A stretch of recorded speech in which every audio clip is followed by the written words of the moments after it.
everyone. I'm going to be talking to you about second half of July and the new moon that we have coming up in Leo on the 24th. But before I get to that, I just wanted to really acknowledge some of the real tragedies and horrors going on in the world, apart from all the extreme wars we're seeing that have been going on for so long, and that suffering. We're seeing some very extreme weather for natural and unnatural reasons, as I think we're all aware. We've had a heat wave in Europe, we've had wildfires in Turkey and a lot of the Western European countries as well. I think Portugal and Spain particularly. And recently we've had some severe flooding, not only in China, where 80,000 people had to be evacuated, but also terrible, tragic flash flooding in Texas, where the river rose within minutes. It rose 26 feet, and there have been fatalities, quite a lot of fatalities, over 100 people now. And also this is happening in New Mexico as well. I've seen videos of not only cars, but houses being washed away. So it must be absolutely terrifying to be in those situations because they happen so fast. So really would ask the rest of us who are not in those extreme situations, who are generally okay, remind you that we have this meditation, free 15 minutes, no tech, no recording, no Zoom, no nothing. I'll put the link for the video below or explain the idea. But essentially it's happening every day. It's happening every evening, 7 p.m. UK time. And if you can coordinate that with your own time zone, that's great. I chose that time particularly for Europe and North America because that works on that time. For people in New Zealand and Australia, it really doesn't work very well. It's kind of in the early hours. But if you live there and you can just set a clear intention that you are joining the group energy, then it will work just as well. But it's the group energy that magnifies the work we're doing. There's so much evidence for this now. So I always set a clear intention. This is my highest good, the highest good of all, the highest good of the earth. So suggest that you use that if that feels right for you. Remember the mantra, we're welcoming in an expanded consciousness of love, but also just see don't focus on the problem, focus on the solution. So really, and I explain it in the video, but really see everyone and everything just peaceful, calm, settling down. See pale blue light that's very soothing coming right across the earth. So everything is calm and peaceful. Everything abundant, life force sizzling through nature, heightened colors, vibrancy. Everyone and every sentient being being respected and having their needs met. So this sense of harmony and peace that's right across the earth. So if we can all envisage the solution, that should really help, because I know thousands of you are doing this all over the world. And when Lee Harris channeled disease, he said this truly would be measurable in future. And people are doing this all over the world. People have meditation groups all over the world. It isn't just us. But together we are creating a kind of momentum to calm these extreme situations down, because sadly I do think they will continue for a while as Gaia goes through her rebirth and adjustments have to be made to some of the extreme collective energy that we've generated ourselves to some extent, and before everything settles. So, but think harmony, think peace, think calm. So I just really wanted to suggest that because I think it's the easiest thing for us all to do across the world. We can all do that. If we can't send money, we don't know if the money's getting to the people. If we can't be practically on the ground, then we can do that. But I will put a link below for the Texas situation where local people have gathered together and are asking for donations to help sort out that extreme situation. So I will put that link below, because that's coming from people that I'm connected to on social media. Okay, let us now talk about the second half of July. And, we're well aware we're into very big times right now. On the 13th of July, just to start there, a reminder that Saturn is moving stationary retrograde round about 2 degrees of Aries. And once it starts to move retrograde, it won't move back into Pisces until the 1st of September. But when it starts to move retrograde, it's beginning to integrate and reflect upon some of the practicalities and how realistic is this new dream that you are birthing. Saturn-Neptune conjunction, this new you, this new sense of spiritual sovereignty that you're birthing, and this new whole situation for yourself that we'll go into in more detail in this video. How realistic and practical is it? Do you need to put more tangible things in place to help you with that, to help you build it solidly as we go forwards into 2026? I'd also like to highlight really the 14th to the 19th of July, but this is exact on the 17th that Mars comes to be exactly semi-square Pluto. Now, whenever we've had these hard aspects between Mars and Pluto can be quite brutal, can be quite violent. This really resonates with a lot of the very severe attacks between Israel and Palestine, sadly, on the, I think it was 7th of October 2023, was the attack of Hamas on Israel, and whatever happened there initiated yet another round of these terrible, terrible tragedies of just so many deaths and suffering and it's just horrendous. So it is linked to that, but it is also linked to very strong willpower for us individually. If you have a hard Mars-Pluto aspect in your chart, you probably have great focus, laser focus, great strong willpower.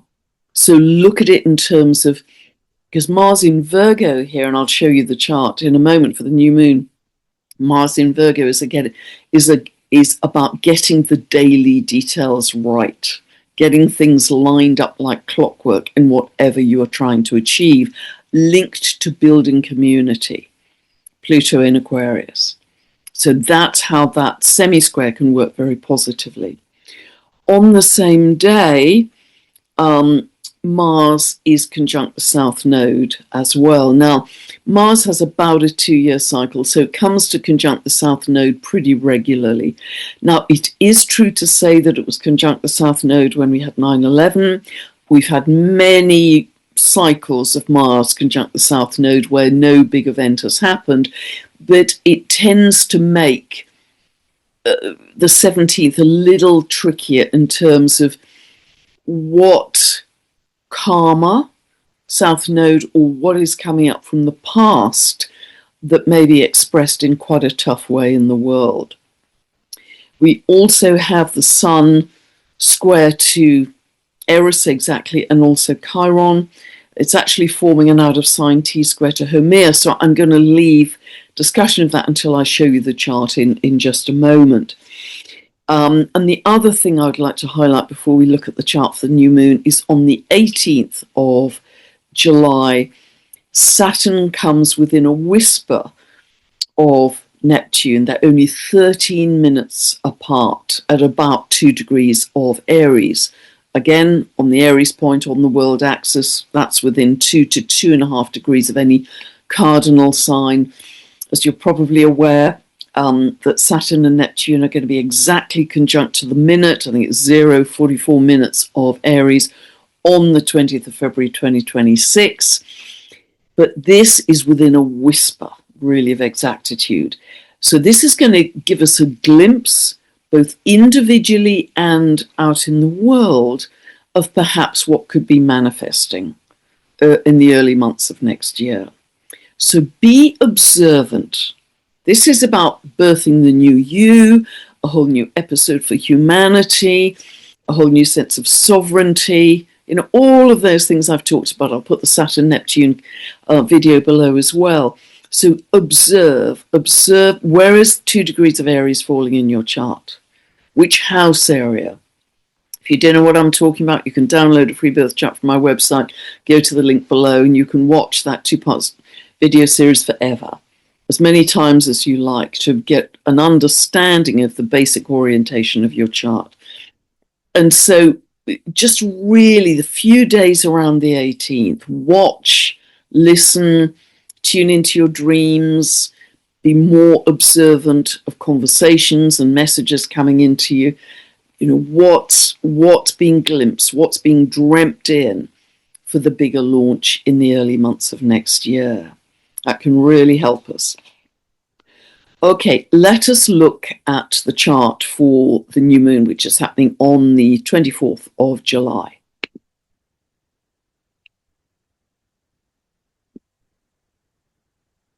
Okay, here we go. As always, I've set this for England. This is where I live, so it's actually 12 minutes past 8 in the evening for England. And it's really quite a symmetrical looking chart, which is very interesting. Now, I've talked at length in other videos about this finger of God, finger of fate between Uranus and Sedna. Uranus, as we know, on the 7th of July has moved into Gemini and is already tightly conjunct to Sedna. And on the other side of the sextile, we've got Saturn-Neptune, which I've talked about at length. But they are feeding in to this point, this highlighted point of Homer. And indeed, Homer is in an out-of-sign opposition to Eris and Chiron. Now, I've just mentioned that the Sun, and this is on the, I believe this is on the 17th. Let me just, yes, it is. It's on the 17th of the month. The Sun is square to Eris and Chiron. So that the Sun on the 17th is feeding into this out-of-sign T-square, this out-of-sign opposition to Homer. So it's highlighting the principles, the symbolism of Eris and Homer.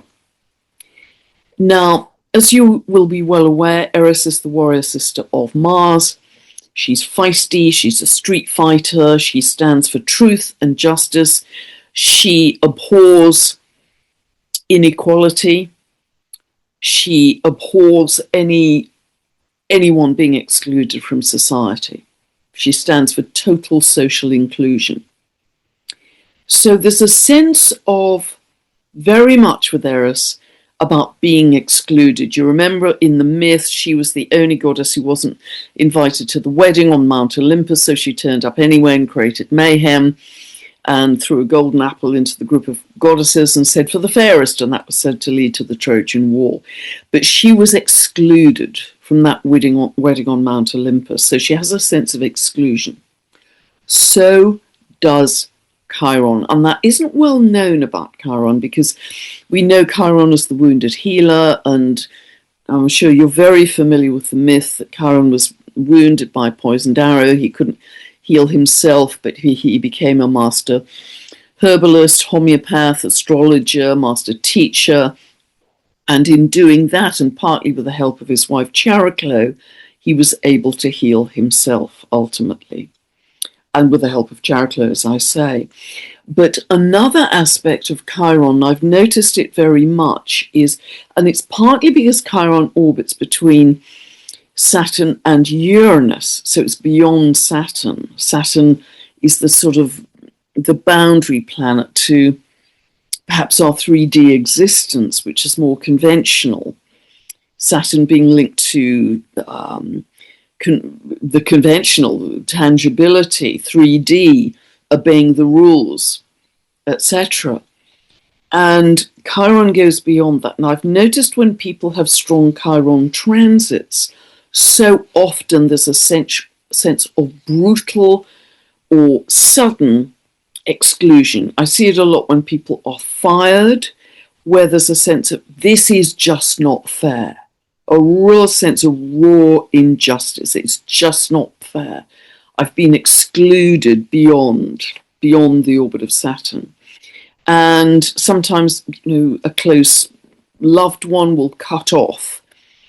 And that also happens during Chiron transit. So they both share a sense of injustice and exclusion, both Eris and Chiron, in Aries, the sign of I am. And so this, in the past, has fed victim consciousness. However, we know that all of that is shifting. And I've talked at great length about that, particularly with Saturn, Neptune, on that creator degree, 0, etc., 0 to 2 degrees of Aries. Aries and Leo are the two signs that most represent sovereignty. So, very strong. And here, in fact, we still have this out of sign T-square, because this is, Eris and Chiron are out of sign. If they were just into beginning of Taurus, you would see they would be exactly opposite Haumea and exactly square to Leo. And so this new moon, there's so much here, it's just amazing. This new moon, new beginning, one of the things it's doing is highlighting this sense of injustice and social exclusion. And I think that's really, really interesting. So, see where 2 degrees of Leo falls in your chart. Don't forget to set a new intention for yourself. Also suggest you set it for everyone and also set it for the earth. This is a new beginning. It's fascinating at this time, and I've just a couple of days ago, made a video on 1 to 2 degrees of all of the signs and what that means for you, because if we add these up at the new moon in Leo, we have, I think, 8 orbiting bodies at between 0 and 2 degrees of their sign. We have Pluto, 1, Saturn, Neptune, 3, 4, 5, Uranus, Sedna, 6, 7, Sun, Moon, 8, Haumea. 8 orbiting bodies, including the dwarf planets, at between 0 and 2 degrees of their signs. Boy, does this talk about a big new beginning. And we absolutely know from all I've been talking about and all many other people have been talking about, this is a very big time in 2025 of endings and beginnings. Big year of churn and turbulence as increasingly the old world collapses and the new earth is born. So here we see that very graphically. So this new moon, sun and moon, they are aspecting Haumea, squaring, opposing Pluto, trining sun moon, trining Saturn Neptune, actually in an out of sign square to Eris and Chiron, and sextiling Uranus Sedna. My word. I mean, so very powerful. Now, Leo is about creative energy. As I say, it's one of the strongest signs of sovereignty along with Aries. It's very strong in its sense of self. Aries, the keywords for Aries are I am. And for Leo, it's very much about creativity. I shine. In fact, I think this is slightly cruel, but there is an astrological joke for Leo, which is, I've arrived so we can start now. As I say, that's a little bit cruel, but it gives a sense of Leo in its full power, being happy to be center stage, shining. This is fixed fire.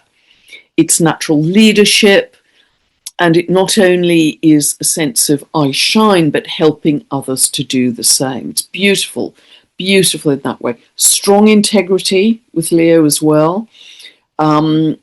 It's very, very beautiful. So see where this is falling in your chart, because this is very important. Which house area is it activating? It is the sign, as I've spoken about in the past, of heart energy. And As many of you will know, the toroidal field of the heart, and this is the work of Heart Math, which you can check into, is the electrical field of the heart is 60 times greater than the electrical field of the brain, and it sends more information to the brain than the brain does to the heart. The magnetic field of the heart is 100 times greater in strength than that of the brain. And when we can achieve heart-brain coherence, and you can check out Heart Math for this, or Greg Braden talks about it a lot. When we can achieve heart-brain coherence, we come into physiological harmony and we emanate that coherence. Our heart field is packed with information. And when we come into heart field coherence, this state of physiological harmony, not only does that boost the health of every cell in our body and expand the size of our toroidal heart field, which is very healing for everyone we come into contact with, but we are beaming that coherence out to the world. We're beaming out love, we're beaming out peace, we're beaming out harmony and coherence. And that, as I say, is packed with beautiful, positive information that we can just completely unknowingly share, unconsciously share with others. So it's the best possible thing we can do for the collective. Now, just to remind you, because Homer is incredibly strongly aspected here, you can see the symmetry in this chart is quite remarkable. And I've talked about this cradle aspect in a lot of videos recently, but just to remind you, because Homer is so highlighted at this new moon, Homer has three parts to her mythology. One part is that she is linked to the Hawaiian goddess of fertility. She's able to, and she's even egg-shaped. I mean, she's literally physically egg-shaped in space, which is very interesting because she's linked to fertility. She was able in myth to birth babies from all over her body. She's able to regenerate herself from an old crone to a young maiden. So there's this very strong sense of regeneration. She's one of the strongest symbols we have for New Earth. She also, in her fire goddess aspect, was said to birth the 8 islands of Hawaii. Again, these eruptions from the sea. You know, Hawaii is just the tip of the mountain, as we know. She could literally bring up new land from the sea. And I think that's very instructive in terms of the seismic activity that we're experiencing at the moment. There's a lot happening around the Ring of Fire. As we know, if you check into that, I think around Japan, they've had something like 1,700 earthquakes south and east of Japan. There's a whole swarm going on at the moment. Not necessarily massive earthquakes, but nevertheless, a great number. A lot of volcanic activity across the world. The third aspect of Homer's myth, which I think is equally important, is on the island where she and her partner lived, her partner had taken some wild bananas from the land. And for that, he was going to be put to death by the autocratic ruler. And the autocratic ruler had a very fierce army and literally was going to put her partner to death for this. But Homer somehow, in calling in her spiritual help and the help of her community, was able to overcome the autocratic ruler. So this is very instructive for us, not only in terms of the power of our spiritual help, but in terms of a sense of community, Aquarian energy. She's square to Pluto here.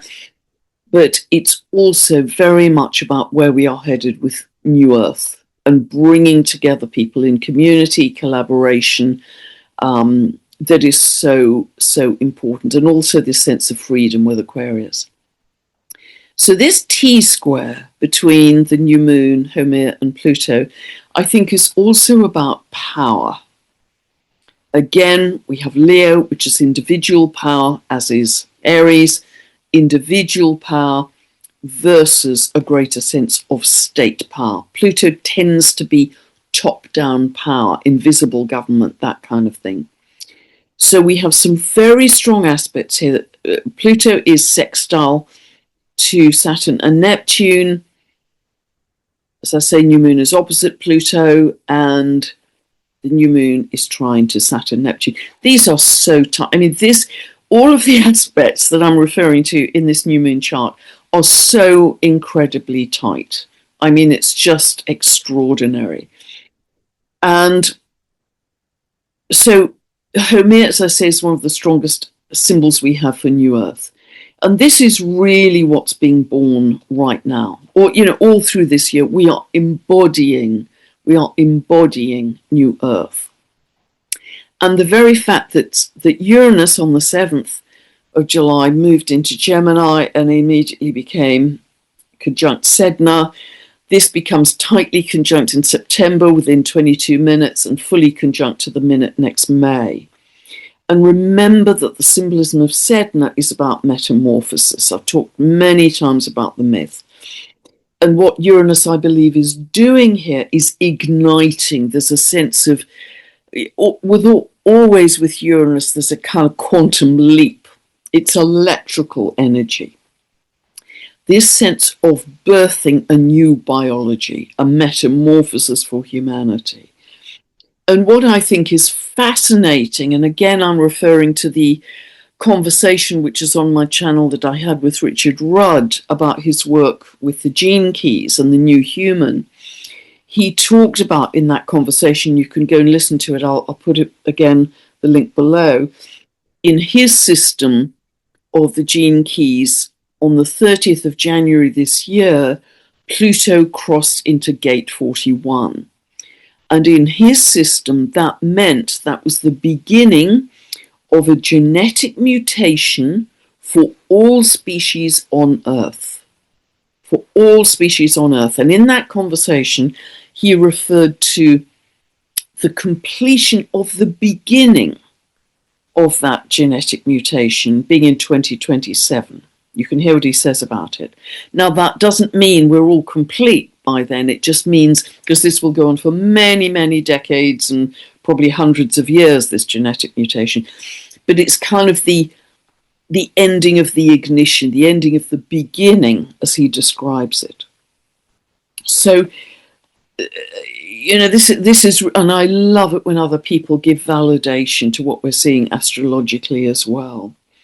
So, very strong symbolism and very exciting symbolism. The other thing to mention is that Uranus is quintile, a very creative aspect to Mercury. And Uranus is the higher aspect of Mercury, the higher octave. So this is downloads, it's insights, it's the mind connecting to the mind of God.